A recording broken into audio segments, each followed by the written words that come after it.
बिस्मिल्लाहिर्रहमानिर्रहीम। अस्सलाम वालेकुम नाजरीन, मैं हूं जाहिद अजीम और आप देख रहे हैं हमारा यूट्यूब चैनल ए डॉट न्यूज। नाजरीन, बिलाखिर बल्ला छिन गया। पीटीआई का इंतखाबी निशान बल्ला अब पीटीआई के पास नहीं रहा। यह खबर सबसे पहले हमारे चैनल ए डॉट न्यूज ने आपको बताई थी कि इसका हैंडल टूट जाएगा और बल्ला गायब हो जाएगा। इस हवाले से अब आफ्ताब इकबाल साहब से जानने की कोशिश करेंगे। अस्सलाम वालेकुम आफ्ताब साहब। वालेकुम अस्सलाम जी। आफ्ताब इकबाल साहब, आपने जो खबर दी थी वो बिल्कुल अब 100% सच साबित हुई है कि आपने कहा था बल्ले का जो हैंडल है वो टूट जाएगा और बल्ला भी छिन जाएगा। इस हवाले से हमारे नाज़रीन को बताएं कि अगला लाही अमल अब क्या होगा। बिस्मिल्लाहिर्रहमानिर्रहीम। बहुत शुक्रिया जाहिद। बात यह है कि जो बल्ले वाली जो खबर थी ना जी, हमारे मुखबर ने बहुत क्लियर बता दी थी। मैंने उस वक्त भी अपने सुनने वालों को कहा था, उनको बहुत सी उम्मीदें दिलाई गई हैं कि सुप्रीम कोर्ट में चले जाएं तो सब कुछ हो जाएगा। और सुप्रीम कोर्ट में हम गए, हमने जो खबर दी थी, हमने जो आप कह रहे हैं कि 100% उस पर जो है वो ठीक खबर दी जी, मैं तो समझता हूं कि ये 100% से भी ज्यादा हो गई है। इस लिहाज से कि हमने कहा था कि बल्ले का हैंडल टूट जाएगा या बल्ले को गायब कर दिया जाएगा। ये दोनों काम तो हो गए। ऐसा गायब किया है माशाल्लाह हमारे इंसाफ पसंद अदारों ने और बाकी जो भी उनके साथ शामिल हैं कि वो पूरे का पूरा जो है ना गायब भी हुआ है और साथ साथ जो है वो उसका हैंडल इस तरीके से तोड़ा गया है कि आप देख लें अभी तक जो सामने सिचुएशन आ रही है वो ये है कि ये सारी चीजें करने के बावजूद भी हो क्या रहा है, हो ये रहा है कि आपने उनसे बल्ला छीन लिया, आपने कागजात नामजदगी मुस्तरद कर दिए इमरान खान साहब के, फिर बड़े और जो हैवीवेट लोग थे, चाहे वो शाह महमूद कुरैशी हों, चाहे वो परवेज इलाही हों, चाहे वो मोनस इलाही हों और दूसरे बहुत से जो लोग हैं। अब आप देख रहे हैं कि बात सिर्फ यहां तक नहीं बात रही। आपने बल्ला छीनना तो छीन लिया, आपने मुकदमात दर्ज करने थे कर दिए, आपने सजा देनी थी सजा दे दी, 100 दिन से ज्यादा हो गए एक शख्स जो है वो जेल के अंदर है। ये सारी चीजें करने के बावजूद और आखिरी जो हरबा था जिसमें कहा यह जा रहा था कि बल्ला छीन गया तो समझे सब कुछ हो गया। आपको पता ही है कि बहुत बड़े लेवल पे मीटिंग जब सर्वे करवाया गया और पता चला कि किसी तरीके से मुमकिन ही नहीं है कि वो अपना जो है कोई और जमात जीत सके। सारी क्लीन स्वीप कर रही है पीटीआई, फिर बड़ों के दरमियान में और जो एक मुस्लिम लीग नून है जिसके लिए सब कुछ किया जा रहा है उसके साथ मिलके इन्होंने फिर अगले प्लान आउट जो है तैयार किए। बल्ला चला गया और बल्ले के बारे में हमारे मुखबर ने इतनी क्लियर बात कही थी कि आप सोचे भी ना कि बल्ला इनके पास रहेगा। लेकिन चलें, आपने ये सब कुछ कर लिया, अब आगे क्या? अब तो यहाँ पे स्टॉप हो जाना चाहिए था, लेकिन क्या किया कि इन्होंने जो प्लान बी बनाया हुआ था पीटीआई वालों ने, वो अख्तरदार के साथ जो किया हुआ था बल्लेबाज के लिए, अब उससे भी बेचारे से कॉन्फ्रेंस करवा ली और उस प्रेस कॉन्फ्रेंस में उसने वो टिकटॉक के ऊपर साइंसकारी हो गई, बाकी सारी चीजें हो गई।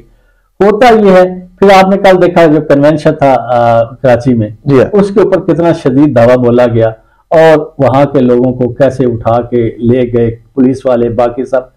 एक अजीब सी सिचुएशन है। दूसरी तरफ हम देखते हैं कि अजीब सी जो है वो थोड़े तीरे जो है ना वो मयार है। जब एएनपी के साथ बात हुई इसी हवाले से कि उनके जो है इंटर पार्टी इलेक्शन और बाकी के बारे में, उन्हें कहा गया कि आप मई तक जो है ना वो करवा लें और साथ उनके थोड़ा सा जुर्माना डाल के 20-30 हज़ार उनको कहा जी कि आपको अपनी जो है लालटेन वाले को, ठीक है ना, आप उसके ऊपर इलेक्शन लड़ें। इसी तरह आप पाकिस्तान पीपल्स पार्टी को देखते हैं तो उनके साथ भी यही कि आप मजे लें, आपको भी कोई इंटर पार्टी जो इलेक्शन है उसके बारे में कोई नहीं पूछेगा। तो इस लिहाज से अब देखा जाए तो अभी आज आप जो देख रहे हैं ना जी वो कोई चीजें रुक नहीं गई। इतने इतने बड़े काम करके भी, सब कुछ देख करके भी आप रुक नहीं गए हो, अभी आगे बहुत कुछ बाकी है। अच्छा आफ्ताब साहब, हमारे नाज़रीन को ये बताएं कि ये जो पीटीआई जो निशान था वो तो चला गया, अब उन्होंने आजाद निशान दिए हैं जो आजाद उम्मीदवारों की तरह, तो अब जो उनका अगला लाही अमल है वो क्या होगा? क्या पीटीआई को मुश्किल पेश आ सकती है कैंपेन के हवाले से, जो उनका सपोर्टर है, जो वोटर है उसको?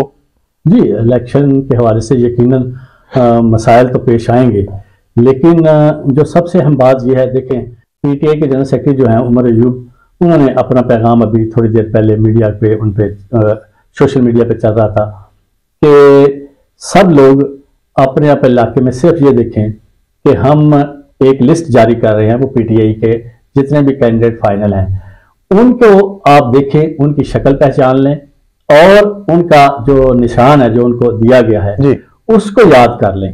और ये फिर उन्होंने साथ ये भी सबसे दरखास्त की है अपने जितने भी वर्कर हैं पीटीआई के कि वो घर घर जाके उस निशान को अपने अपने इलाके के लोगों के घर घर में पहुंचाएं। और आपको पता है सोशल मीडिया तो पीटीआई का बहुत स्ट्रांग है इस हवाले से, और इतनी बड़ी सेटबैक के बावजूद भी उनके जो है ना वो मोराल जो है ना वो हाई है और वो इसके लिए आगे जाना चाहते हैं। और अजीब अजीब किस्म के आपको पता है उनको सिंबल दिए गए हैं, कोई बैंगन दे दिया गया, कोई चिमटा दे दिया गया, किसी को अपना थोड़ा दे दिया, कुछ इस तरह के जो है ना, लेकिन उसके बावजूद उनके जो है ना वो हाई हैं। इस तमाम चीजों के बावजूद ना ये जो मुझे परेशानी हो रही है या जितने भी हमारे लोग हैं जो इस पाकिस्तान में इसको मजबूत देखना चाहते हैं वो ये कि अब ये चीजें जहां तक आप जा सकते थे चले गए, आपने सब कुछ कर लिया है लेकिन आप इसके बावजूद नहीं रुक पा रहे हो। अब आप देखिएगा ये जो आज़ाद उम्मीदवार लड़ेंगे आज़ाद हैसियत से पीटीआई के, उनको 4-5 तरीकों से डराया धमकाया जाएगा। किसी को अपना पकड़ के लेके जाया जाएगा, किसी को मारा जाएगा, किसी को लालच दिया जाएगा, किसी को जो जो हरबे इस्तेमाल किए जा सकते हैं वो किए जाएंगे ताकि इनको तोड़ के जहां पे वो चाहते हैं कि वोट जाए वो जाए उधर। ये है अब अगला लाहे अमल, और वो आप देखेंगे आने वाले दिनों में ये सब कुछ आपको होता हुआ नजर आएगा। लेकिन इस पूरी चीज को पूरी दुनिया में हम तमाशा बने हुए हैं।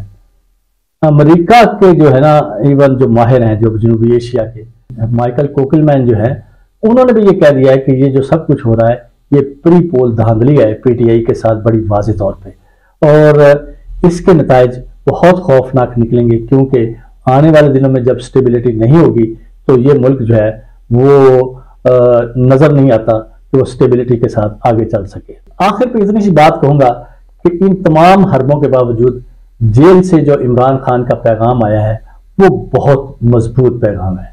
उसने कहा जी आपने मेरे ऊपर मुकदमात बना लिए, मेरी हुकूमत ख़त्म कर ली, आपने मुझे कैद कर लिया, आपने मेरे वर्कर्स के ऊपर बेशुमार तशद्दुद किया, उनको हर तरह से हरासा किया, बहुत सी प्रेस कॉन्फ्रेंसें करवा ली और आखिरी जो हरबा था वो आपने हमारा निशान भी छीन लिया। लेकिन इसके बावजूद आप जो कर लें, मैं आखिरी दम तक जब तक सांस है मैं इस पाकिस्तान के लिए, इस कौम के लिए, इसको आज़ाद करने के लिए खड़ा रहूंगा। जी नाज़रीन, बिल्कुल इमरान खान ने कहा था कि आखिरी बॉल तक लड़ूंगा। आज का प्रोग्राम हमारा जो बल्ला छिन गया पीटीआई से उस हवाले से था और आफ्ताब इकबाल साहब ने इस हवाले से बहुत ही खूबसूरत और मुदब्बराना तज्जिया पेश किया। इसके साथ ही अपने मेजबान जाहिद अजीम को ए.डॉट न्यूज़ से इजाजत दें। अल्लाह निगहबान।